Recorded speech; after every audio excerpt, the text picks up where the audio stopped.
So Luang Por begins.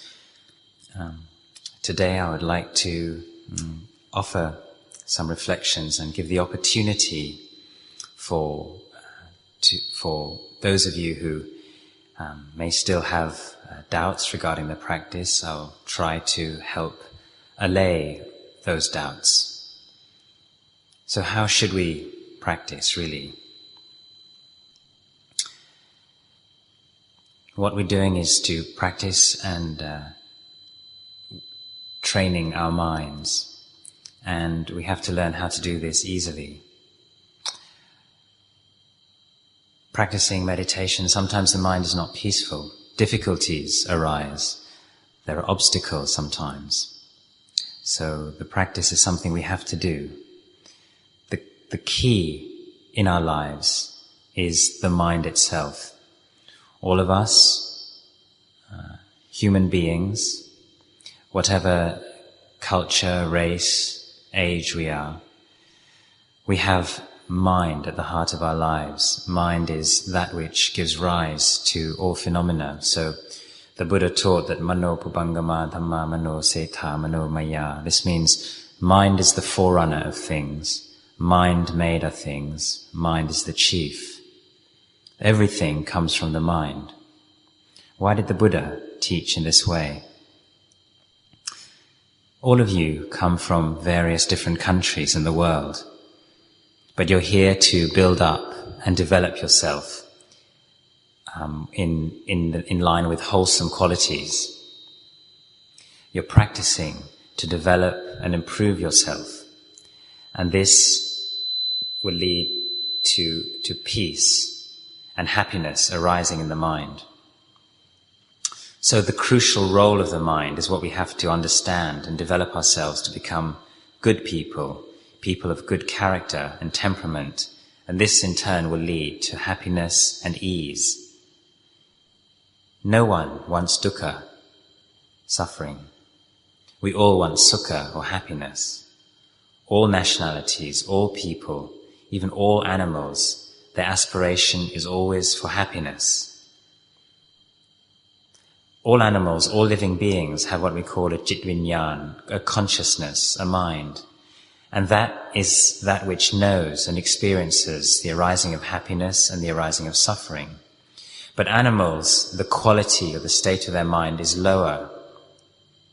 But with us, what we call manussa, or human beings, this means that we've developed the high mind. Manussa means a being with a high mind. And so we've taken this human birth. And this means that we have the capacity to develop our minds even more. And we're able to develop coolness of the heart, which leads to happiness. But to do so, we have to travel the correct way. It's like somebody who wants to come to Wat Banana Chat, but they don't travel the correct way. And as a result, they get lost. And because they're lost, dukkha, suffering arises, and they become anxious.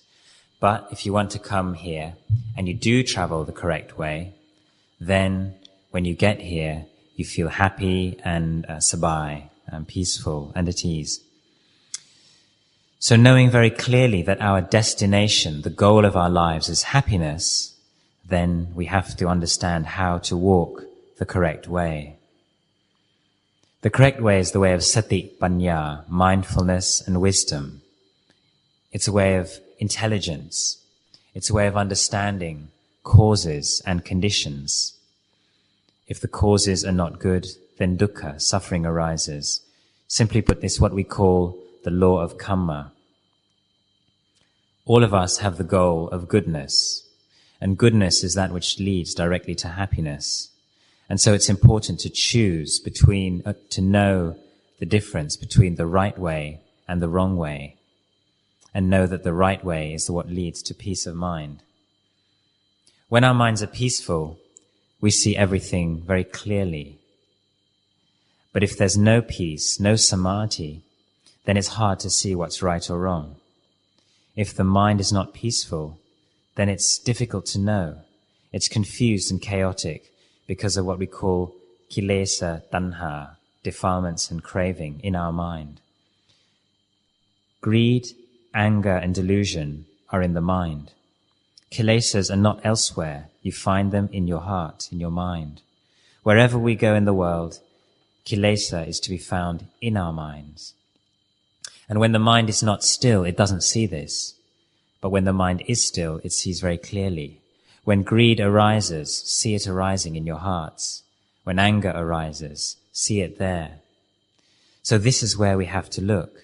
This is where we have to work and train to see very clearly the kilesa and tanha, the craving in our mind. And we do this by training in samadhi, which builds up our barami, our spiritual qualities and faculties, and gives rise to wholesome qualities arising, which in turn give rise to happiness. So this is the goal. Training our minds in peacefulness, which leads to samadhi, and the mind will become firmly established in this. And this is the way to solve our problems and issues, so that dukkha, suffering, doesn't arise, but sukha, happiness, arises in its place.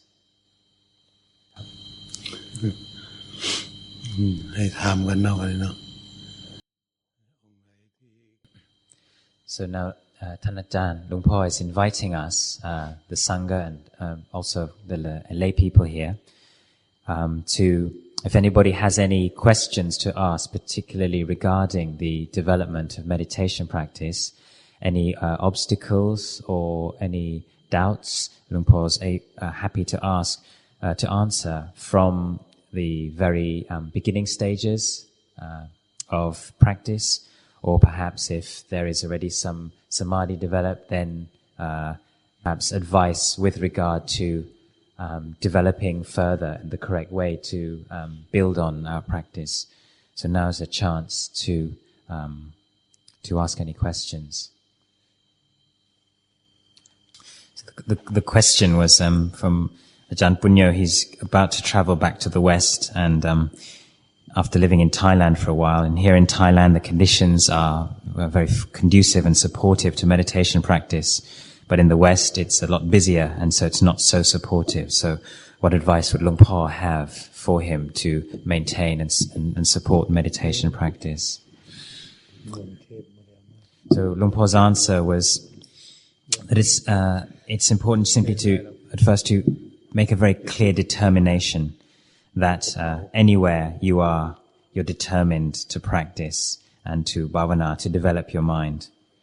And if there are activities such as building projects, then to practice in accordance with that. As you build or as you work, then make that your practice, and don't lose that. Don't lose the momentum of practice because of that. However, the basis or a principal foundation of the Buddhist teaching is not to be too busy, and, for example, building work, for example, can be an obstacle. So determine to put your formal meditation practice first. Whether you're living abroad or in Thailand, it's the same if you do know how to maintain your practice and keep the priority there. But what is important is to find a peaceful place. And if you're wherever you are, then if you're really determined, then it shouldn't really be a problem for you to grow steadily in samadhi. The best thing to do is to make sure you're staying with somebody who you feel is a competent teacher, somebody who you feel you can ask questions if you have any doubts. But if there's no Kruba Ajahn around, if there's nobody who you can ask, then this is what we call a lacking, a deficiency in the supportive conditions of having a suitable person. So if you're not living with a teacher, then seek out a teacher, travel to somebody who you do feel is qualified, somebody who has sati panya, and ask their advice. Tell them how your practice is going, where your obstacles are, and then with the metta of their patience to give you the advice, listen well to that. And this is really what we need. Most of all is a good Kruba Ajahn, some kind of teacher who can show us the true way, who knows the correct methods to train the mind. And without this, it can be difficult.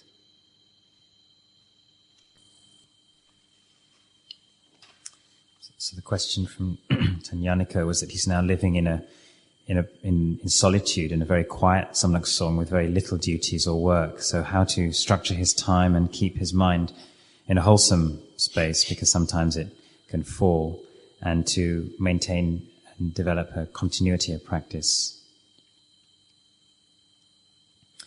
So Luang Por answers that really, even if we're living in a quiet samlaksong, a certain amount of external structure, a routine, a schedule, can be very helpful for new monks or new practitioners. And so whether you're practicing in your kuti or on the Jongkrom path, when you have faith to practice and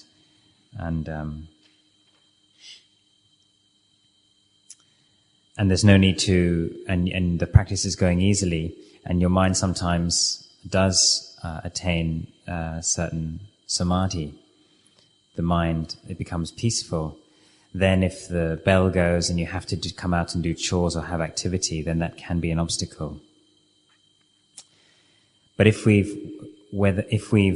firmly established our minds with sati sampajanya, that's mindfulness and clear comprehension, or mindfulness and understanding, based on a clear or a firm training in sati or mindfulness, we'll always be able to know and see very quickly the nature or the changing nature of our own minds. And when we do that, samadhi will arise naturally. If the mind's not peaceful, then to see that quickly, to see the mental states, the thoughts arising, follow the mind out and then gently bring it back. And we have to be, kayan means diligent, which is based on effort and energy. And that itself arises based on sati, sampajanya, mindfulness, and clear comprehension. So this is very important in our practice. If we don't have sati, sampajanya, then we'll only be aware of our mind and mental states very slowly. And it'll be very difficult to control or guard the mind, to keep it in check. And as a result, kamatan, our meditation practice, won't develop. Anyone who has sati sampajanya will see his or her mind very quickly and be able to keep it in check. And then that practitioner, that sangha member, will develop very quickly will attain samadhi. So train first in developing sati sampajanya. Now sometimes the mind is difficult to train. The jit is fungsan, means can experience lots of restlessness and remorse. So whatever kamatan object we practice, we have to use as our gauge to see, is the mind able to develop peace? And sometimes if it is, this is perhaps because of old habits, old tendencies from practice in previous lives, but it's very difficult for us to know what we've developed in the past. And sometimes we go and stay with the Phra Ajahn and we get given a certain meditation object practice, but still samadhi, concentration, doesn't arise. And it may well be that the meditation object we've been given does not suit our temperament. It may well suit that particular ajahn or other people, but it doesn't suit us. So an important thing to do is to study ourselves and to figure out which, in Thai we say jarit. Jarita means which temperament of mind we are. There's the raga jarit, the lust temperament character. There's the dosa jarit, the angry character. And the moha jarit, the delusion character. This individual has very little sati sampajanya. The saddha jarit, faith type, is one who believes easily. The buddhi charita, the wise type, or the wisdom type. So this is somebody who studies a lot, but often the mind is still not peaceful. And there's the vitakka charit, the thinking and doubting, the thinking and pondering type, who's never sure, should it be like this or should it be like that? Is this the right practice or should I practice that way? So of these 6 character types, these jarits, we should work very hard to find which particular one we are. And based on that, then we can pick the correct meditation subject for ourselves. This is actually the most important thing. So if anyone is for example, is a raga charit, a lust type, then of course you have to practice and develop asubha kammatthana. That's the appropriate practice to make the mind peaceful and enter samadhi. If dosa, one is easily angered, then one must practice metta, and this will lead to peace of mind and samadhi. If moha is present, then, and this is very common, people have very little mindfulness and clear comprehension, then it's important to live close to the Kruba Ajahn, who will be able to give the correct ubayas, skillful means. And we're all intelligent to a certain extent, but there are very, very different levels. And some people really cannot see themselves very clearly and can't see what's correct for them. So they should live near Kruba Ajahn. The Kruba Ajahn will ask us how we think, what the state of our mind is, what's arising. And because they have a firm foundation and metta to teach us, then we can get the correct answers. A Saddhajarit, a faith type, anything they hear, they believe very easily. But often they believe the wrong thing. Sometimes they try various different techniques and different teachings, but because they can't really tell what's right and wrong, then it's difficult for their mind to gain concentration. But if they have true faith, which is faith in the triple gem, the Buddha, Dhamma, Sangha, then it can be very useful to use Buddha or Dhammo or Sangho as the meditation object or mantra, and that can take the mind into samadhi. The Buddhi Charit, or the wisdom type, may well read a lot and see many teachers, go from one place to another and experiment with different techniques and study from books and teachings. And whenever one finds a technique which suits one, then one practices that. But often the mind won't become peaceful. And so this is the problem with wisdom types. They study a lot, they try different techniques, but no matter what they do, the mind often doesn't become peaceful. And some practitioners have been practicing many years, but still the mind doesn't attain peace. And the Vitakka Charit, the thinking type or the analytical or doubting type, is always wondering which of all the various 40 objects of meditation or methods that the Buddha taught is right, always wondering which is the right one and never knowing which is right. Is it Buddhanusati or Subha Kammatthana? The 40 objects, there are the 10 kasinas, the 10 asubha reflections, the 10 anusatis, the recollections. There's ahare patikula sanya, which is the reflection on the repulsiveness of food. There's the jatudatta, the 4 elements contemplation, the 4 Brahma Viharas, and the 4 higher jhanas. So it's very, very difficult for the Vitakka Charit to decide. Now say we're practicing here, we're practicing with Luang Por Chah. Our bhavana, our practice can make the mind peaceful, but then perhaps one day the mind isn't peaceful, and so one tries a different type of practice, and then the mind is peaceful for a while. The mind is peaceful, and people sit meditation sometimes many times a day, but then in time the mind becomes unpeaceful again, and so the person tries a different technique, and that doesn't work, and changing to a new method all the time. So this is the difficulty with the Vitakka Charit, always changing and never really knowing, training in many different ways. But we have to understand that the role or the goal of all kammatthana is to make the mind peaceful, which will lead to samadhi. When the mind is peaceful and one is practicing well, the mind attains samadhi. So we can listen to various different ajahns. And once we've attained samadhi, then there's a firm establishment. The mind can be firmly established. And that's when we can turn our attention to the abandoning of the defilements. And this is often called vipassana. Vipassana, or using the 4 satipatthanas, the foundations of mindfulness, body, feelings, mind, and mind objects. And we listen to various different methods as we encounter different ajahns, and we try to bring them together. As we listen to each ajahn, we should respectfully and humbly take on their teaching and try and understand what they're teaching. And when the mind has an attitude of respect firmly established, then we'll have the satipanya necessary to practice.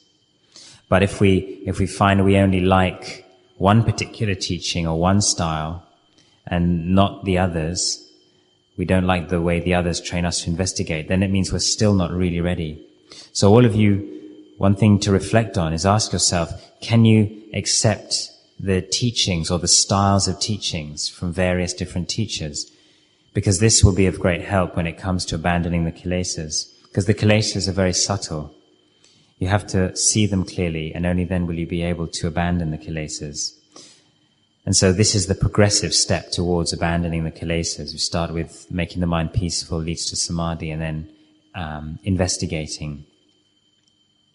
But we have to be very firmly established in the practice and make strong determinations, not be faint-hearted or weak in our practice, and fall back and withdraw from putting forth effort. Every day we have to make the firm determination to establish the mind very firmly and not to fall back. The Buddha, the great teacher, went before us, and all the Arahant disciples and the Kruba Ajahns too, they followed his path. For example, here we're disciples of Luang Por Chah. He followed the correct way, and Luang Por Chah attained to the coolness of mind, which led to his own happiness. And we can do this because now we have faith. Really, all the Arahant Kruba Ajahns, whatever they're like, they're all the same in that because of their practice, they were at ease, they were sabai. And the way they were practicing was simply the way to the end of suffering. This teaching has always been about the way to ending suffering. And this path has always been there. It's 𝐂𝐴lico, it's timeless. Whenever there's peace of mind, this will lead to ease of mind. And this path is complete. It's faultless because what we call Satya Dhamma, or the truth of nature, or the true nature of reality, is absolute truth. And if we practice Dhamma correctly, anywhere in the world, it will take us to seeing the truth. So Luang Por saying tomorrow he'll be able to offer more reflections on the stage of contemplation. So if we're able to see our character type, our tendencies, and take the correct object of meditation, then the mind will become peaceful. That will be the foundation for the next stage, the development of wisdom. So we're moving, that's moving towards the higher practices. Sadhu, sadhu.